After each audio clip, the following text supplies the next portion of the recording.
Hello everyone, welcome to Dhruva academy. So guys, ఈరోజు మనము RRB NTPC 2024కు సంబంధించినటువంటి best course offer గురించి అయితే డిస్కస్ చేద్దామండి. మరి మన యాప్లో ఆర్ఆర్బి ఎన్టీపీసీ మరియు గ్రూప్ డి కోసము, అంతేకాకుండా ఆర్పిఎఫ్ ఎస్ఐ కానిస్టేబుల్ ఉద్యోగాల కోసము ఎనీ కోర్స్ అండి జస్ట్ 399కి అందిస్తున్నాము 90% ఆఫర్తో. మరి 399 రూపీస్ ఆఫర్కి కంప్లీట్ క్లాసెస్ వస్తాయండి. As per the syllabus 20 years experience కలిగిన ఫ్యాకల్టీ చేత క్లాసెస్ చెప్పించాం. నెక్స్ట్ దాంతోపాటు test series and PDF material కూడా ప్రొవైడ్ చేయడం జరుగుతుంది. ఈ ఆఫర్ మొదటి 500 మంది అభ్యర్థులకు మాత్రమే, కాబట్టి వెంటనే తీసుకోండి ఫ్రెండ్, చాలా యూస్ఫుల్గా ఉంటుంది మీకు. ఈ రోజే మీ ప్రిపరేషన్ స్టార్ట్ చేయండి. ఓకే, ఏ విధంగా తీసుకోవాలి? యాప్ లింక్ వీడియో డిస్క్రిప్షన్లో ఉంటుంది. మన యాప్ పేరు ఆర్కే ట్యూటోరియల్. డౌన్లోడ్ చేసి మీ మొబైల్ నెంబర్తో రిజిస్టర్ అయ్యి స్టోర్ ఆప్షన్లో కోర్స్ ఉంటుంది, పర్చేజ్ చేయండి. పర్చేజ్ చేసిన తర్వాత కోర్స్ కంటెంట్ ఆప్షన్లో మీకు కావాల్సినవన్నీ కూడా క్లాసెస్, ఆన్లైన్ ఎగ్జామ్స్, పీడిఎఫ్స్ అందుబాటులో ఉంటాయి. ఓకేనా, వెంటనే పర్చేజ్ చేయండి. All the best. Thank you. Hello everyone, welcome to RK tutorial. So guys, ఈరోజు మనం డైలీ కరెంట్ అఫైర్స్ మరియు జీకేలో భాగంగా 19-20 జనవరి 2025కు సంబంధించిన most important daily current affairs అయితే ఈ వీడియోలో చూడబోతున్నాము. చాలా ఇంపార్టెంట్ బిట్స్ ఉన్నాయండి, చివరి వరకు చూడండి వీడియోని. వీడియోస్ని చాలామంది చూస్తున్నారు, బట్ తక్కువ మంది లైక్ చేస్తున్నారండి. సో దయచేసి లైక్ చేయండి, మీ ఫ్రెండ్స్కి షేర్ చేయండి. Okay, question number 1. Confederation of Indian industry CII 2025-26 ఆర్థిక సంవత్సరంలో భారతదేశ స్థూల దేశీయోత్పత్తి అంటే జీడిపి ఎంత అంచనా వేసింది? What is the estimated GDP of India is financial year 2025-26 by the confederation of Indian industry? ఎంత అంచనా వేశారండి? 7% మాత్రమే, 7%. కాన్ఫెడరేషన్ ఆఫ్ ఇండియన్ ఇండస్ట్రీ 2025-2026 ఆర్థిక సంవత్సరంలో భారతదేశ స్థూల దేశీయోత్పత్తి 7%గా పెరుగుతుందని అంచనా వేసింది. ఇది ప్రైవేట్ పెట్టుబడులు మరియు ఉపాధి కల్పనలో పెరుగుదల కారణంగా ఉంది. ప్రైవేట్ పెట్టుబడులు అయితే పెరుగుతున్నాయి. సిఐఐ యొక్క ఇటీవలి పాన్ ఇండియా సర్వేలో 75% మంది ప్రతివాదులు ప్రస్తుత ఆర్థిక వాతావరణాన్ని ప్రైవేట్ పెట్టుబడులకు అనుకూలమని అభిప్రాయపడ్డారు. ముఖ్యంగా సర్వే చేయబడిన సంస్థలలో 70% ఫైనాన్షియల్ ఇయర్ 2026లో పెట్టుబడి పెట్టాలని ప్లాన్ చేశాయి. ఇది రాబోయే త్రైమాసికాల్లో ప్రైవేట్ రంగ భాగస్వామ్యంలో సంభావ్య పెరుగుదలను సూచిస్తుంది అంటూ తెలియజేశారు. Question number 2. 2070 నాటికి కార్బన్ న్యూట్రాలిటీని సాధించే దిశగా భారతదేశంలోని ఏ రాష్ట్రము ఐస్లాండ్ దేశంతో సహకార ఒప్పందాన్ని కుదుర్చుకుంది? Which Indian state has signed a cooperation agreement with Iceland to achieve carbon neutrality by 2070? ఏ రాష్ట్రం అండి?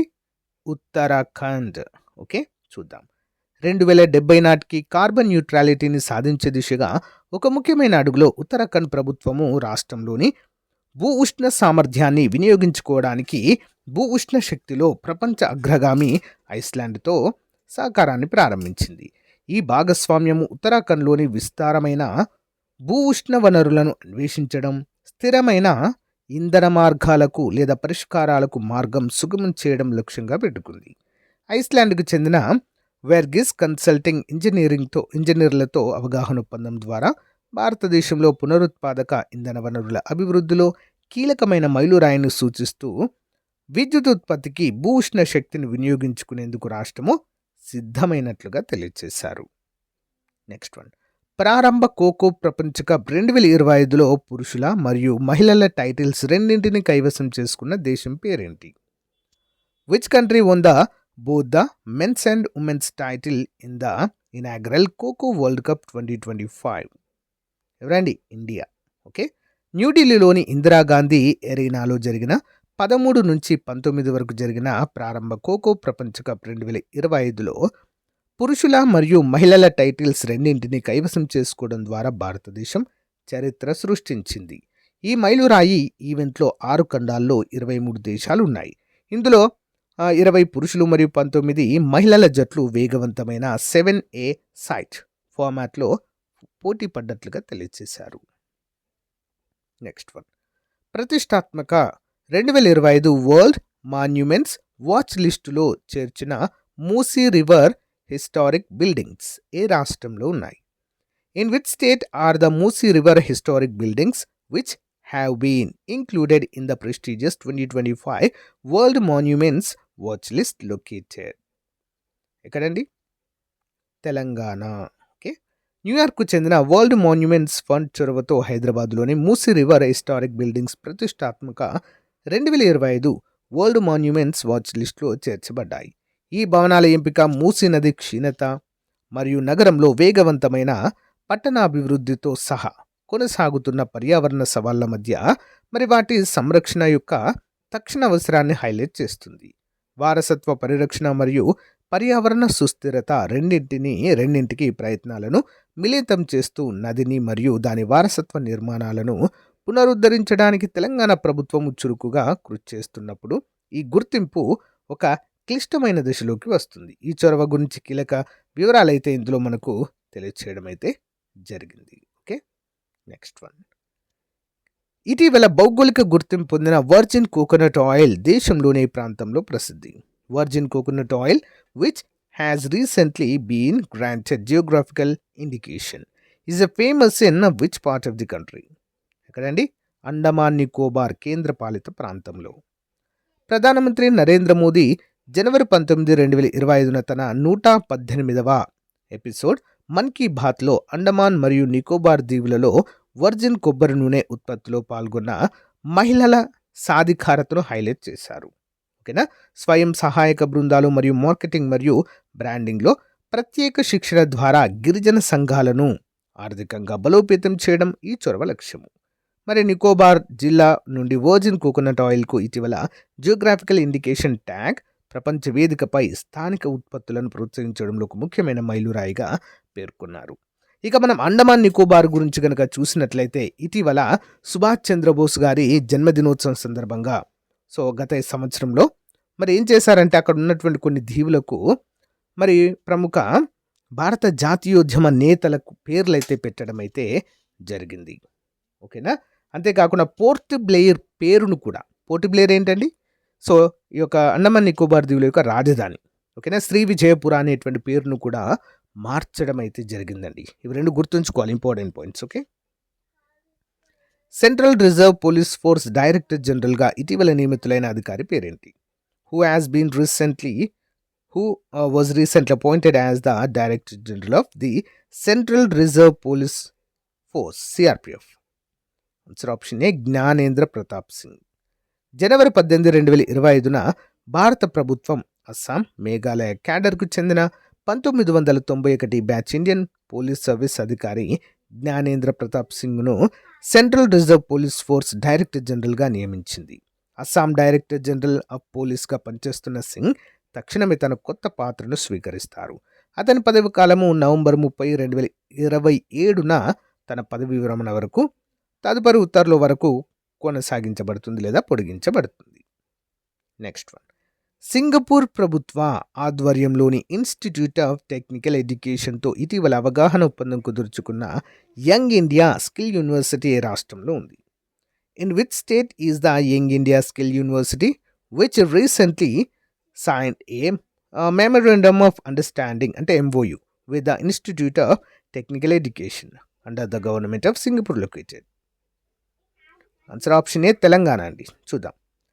సింగపూర్ ప్రభుత్వ ఆధ్వర్యంలోని ఇన్స్టిట్యూట్ ఆఫ్ టెక్నికల్ ఎడ్యుకేషన్తో తెలంగాణ రాష్ట్ర ప్రభుత్వ ఆధ్వర్యంలోని యంగ్ ఇండియా స్కిల్ యూనివర్సిటీ అవగాహన ఒప్పందం కుదుర్చుకుంది. ముఖ్యమంత్రి రేవంత్ రెడ్డి ఆధ్వర్యంలోని ప్రతినిధి బృందం 2025 జనవరి 17 నుంచి సింగపూర్ పర్యటన చేపట్టగా మొదటి రోజునే ఈ MOU కుదిరింది. Skill university vice chancellor Subbarao మరియు ITE deputy director Fabian Chiang ఒప్పంద పత్రాలను మార్చుకోవడం అయితే చూడవచ్చు. Okay, next one. ఇండియాలో మొట్టమొదటి ఎయిర్ టాక్సీ నమూనా శూన్య పేరుతో భారత్ మొబిలిటీ గ్లోబల్ ఎక్స్పోలో ప్రదర్శించిన ఏరోస్పేస్ స్టార్టప్ సార్లా ఏవియేషన్ ఏ రాష్ట్రానికి చెందినది? Aerospace startup Sarla aviation which showcased India's first airbus prototype named Shunya at the Bharat Mobility Global Expo belongs to which state? ఏ రాష్ట్రానికి చెందిందండి ఈ స్టార్టప్? Option A Karnataka. ఇండియాలో మొట్టమొదటి ఎయిర్ ట్యాక్సీ నమూనాను ఓ స్టార్టప్ కంపెనీ తాజాగా ప్రదర్శించింది. ప్రస్తుతం ఢిల్లీలో జరుగుతున్న భారత్ మొబిలిటీ గ్లోబల్ ఎక్స్పోలో ఎయిర్ ట్యాక్సీ శూన్యను బెంగళూరుకు చెందిన ఏరోస్పేస్ స్టార్టప్ సార్లా ఏవియేషన్ ఆవిష్కరించింది. ఎయిర్ ట్యాక్సీ సేవలను 2028 నాటికి బెంగళూరు నగర పరిధిలో ప్రారంభిస్తామని కంపెనీ వెల్లడించింది. శూన్య ఎయిర్ ట్యాక్సీ గంటకు 250 కిలోమీటర్ల వేగంతో ప్రయాణించగలదు. 20 నుంచి 30 కిలోమీటర్ల స్వల్ప దూరంలో రాకపోకలు కొనసాగించేందుకు వీలుగా దీన్ని రూపొందించడం కూడా మనమైతే చూడవచ్చు. చాలా ఇంపార్టెంట్ అండి. ఇటీవల ఈ యొక్క భారత మొబిలిటీ గ్లోబల్ ఎక్స్పో అనేది ఢిల్లీలో ప్రధాని నరేంద్ర మోదీ గారు ప్రారంభించారు. Okay, next one. Vijay Hazare one day tournament 2025 సంవత్సరానికి గాను విజేతగా నిలిచిన జట్టేది? Which team won the Vijay Hazare ODI tournament 2025? Option D Karnataka. Vijay Hazare one day tournament Karnataka విజేతగా నిలిచింది. మయాంక్ అగర్వాల్ సారథ్యంలోని జట్టు శనివారం ఫైనల్లో 36 పరుగుల తేడాతో విదర్భాను ఓడించింది. రవిచంద్రన్ స్మరన్ 101, 92 బంతుల్లో 7 ఫోర్లు 3 సిక్సర్లతో మరి సెంచరీతో మొదట కర్ణాటక 6 వికెట్లకు 348 పరుగులు చేసింది. అభినవ్ మనోహర్ 79, శ్రీజ్ 78 కూడా రాణించారు. ఛేదన్లో విదర్భ పోరాడిన 48.2 ఓవర్లలో 312 పరుగులకే ఆల్అవుట్ అయింది. సో విజయ్ హజారే ట్రోఫీ గెలవడం కర్ణాటకకు ఇది 5వసారి అండి. Okay, important. Next one. కాకతీయుల కాలం నాటి అరుదైన శిల్పం ఇటీవల తెలంగాణలోని ఏ జిల్లాలో బయలుపడింది? Rarest sculpture from the Kakatiya period was recently discovered in which district of Telangana? ఎక్కడండి? నాగర్ కర్నూల్. నాగర్ కర్నూల్ జిల్లా కొల్లాపూర్ మండలం ఎల్లూరులో కాకతీయుల కాలం నాటి అరుదైన శిల్పము శనివారం వెలుగులోకి వచ్చింది. పురావస్తు పరిశోధకుడు, ప్లిచ్ ఇండియా ఫౌండేషన్ CEO శివనాగిరెడ్డి చరిత్ర ఆనవాళ్ల కోసం సురభిరాజుల సంస్థానంలో అన్వేషించారు. ఎల్లూరు జీపీ కార్యాలయ ఆవరణంలో ఉన్న విగ్రహాన్ని పరిశోధించగా కాకతీయుల కాలం నాటి వీరగల్లు ఆనవాళ్లు కనిపించడంతో కాకతీయుల కాలం నాటి అరుదైన శిల్పం అయితే బయల్పడింది. Okay, additional questions. Exercise devil స్ట్రైక్ను ఇటీవల ఏ దేశం నిర్వహించింది? Exercise devil strike has been conducted by which country recently? Option A భారతదేశము. వార్తల్లో కనిపించే అట్రాక్స్ క్రిస్టెన్సేని ఈ జాతికి చెందినది? Atrax christenseni which was seen in news belongs to which species? Answer option A అండి, ఇది ఒక స్పైడర్ అండి. ఓకే. కోకోబోరోక్ ఏ భారతీయ రాష్ట్ర అధికార భాష? Kokborok is the official language of which Indian state? Option ఏంటి? త్రిపుర అండి. ఈ త్రిపుర వారు కోకోబోరోక్ అనేటువంటి భాష, దీనికి లిపి లేదండి, గమనించాలి. ఓకేనా, కోకోబోరోక్ అనేటువంటి భాషకు లిపి లేదు. అయితే వీరు ఏమంటున్నారంటే ఇదొక ఏంటిది, సడన్గా మర్చిపోయాను. సో ఇదొక మరి యూరోపియన్లో ఉండేటువంటి, నేను ప్రీవియస్ క్లాస్లో చెప్పాను, సడన్గా గుర్తు రావట్లేదు, కామెంట్ రూపంలో తెలియచండి. అయితే యూరోప్లో ఉన్నటువంటి లాటిన్ లాంటి లాంగ్వేజ్కి మరి మాకు రాయడానికి వీలుగా స్క్రిప్ట్కి దీన్ని అయితే మాకు ఆపాదించాలని చెప్పేసి అయితే ఫైట్ చేస్తున్నానండి. కోకో బోరక్ అనేటువంటి భారతీయ భాషకు చెందినవారు. ఓకేనా, త్రిపుర రాష్ట్రానికి చెందినవారు. ఎట్ ద సేమ్ టైం సంస్కృతానికి కూడా సంస్కృతం ఉంది కదండి, సంస్కృతంకి కూడా లిపి లేదండి. మరి ఎలా రాస్తామంటే మనము స్థానిక భాషలు ఉపయోగించుకుంటాం, ముఖ్యంగా హిందీని ఉపయోగించుకుంటాం. ఓకేనా, గమనించాలి. సెంట్రల్ సస్పెక్ట్ రిజిస్ట్రీని ఏ సంస్థ అభివృద్ధి చేసింది? Which institution developed the central suspect registry? Option B అండి, Indian cyber crime coordination centre. మహిళల నేతృత్వంలోని స్టార్టప్లకు అధికారత కల్పించేందుకు షీ చోర్త్ 3.0ను చొరవ ఏ రాష్ట్రం ప్రారంభించనుంది? Which state government has launched she చోరత్ 3.0 initiative to empower women led startups? Answer option C అండి, పంజాబ్. సో గైస్, ఇది రోజుకు సంబంధించిన మోస్ట్ ఇంపార్టెంట్ కరెంట్ అఫైర్స్. మీకు నచ్చితే లైక్ చేయండి, తప్పకుండా మీ ఫ్రెండ్స్తో షేర్ చేయడం మాత్రం మర్చిపోవద్దు. Thank you, have a nice day, by.